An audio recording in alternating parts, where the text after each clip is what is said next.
Leo's Legion, here is another passion corner here. I missed you guys last time I was out with some technical difficulties, but we're back here. Here's where we hand out the props and the poops. And well, what can you do when it's a Western semifinal victory? But start with a lot of prop points. And right off the bat, we talked about it earlier in the show to start it, a performance of the ages, in my opinion. Lead the way, all the way. New way to play VA. Vernon Adams. We had an incredible game.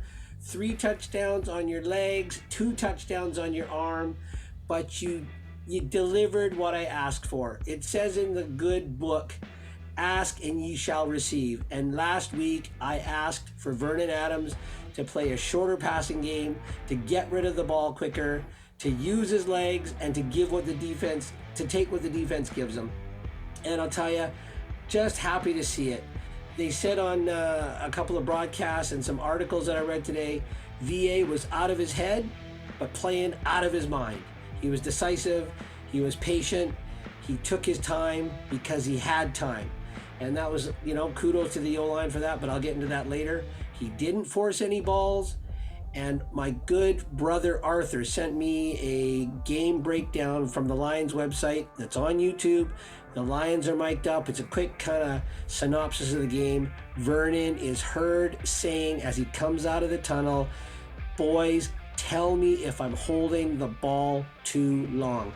That means that man is dialed in and ready to go. And Vernon, let's keep Mr. Adams Sr. with you the rest of these playoffs.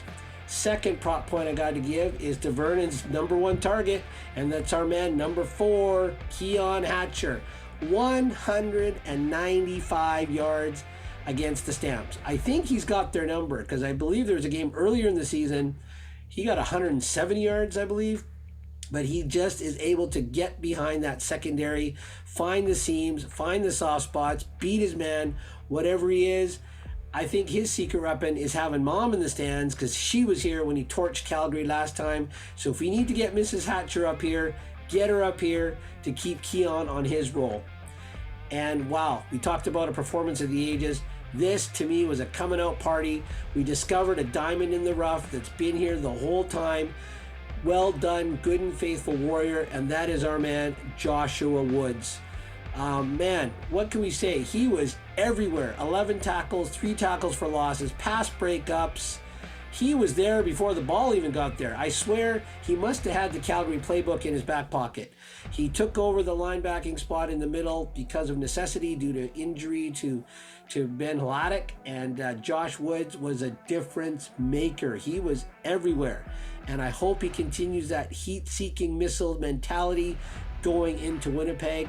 I hope he is in Brady Oliveira's back pocket the way he was in Kadeem Carey's back pocket, because as the game wore on, Mr. Carey didn't look too interested because he knew Josh Woods was going to be right there to make a difference. Josh, good on you. And I just want to throw out some honorable mentions, special teams, and to Mr. Archibald, starting this game off, as we say, with a bang. That hit to start the opening kickoff, well worth my price of admission, and that got the team fired up. And that energy, that intensity, that X factor that we said this team needed was there from whistle to whistle. So good on you guys. Take this, build on it, brick by brick by brick, and let's take it into Winnipeg next week and bring it home. I'm out.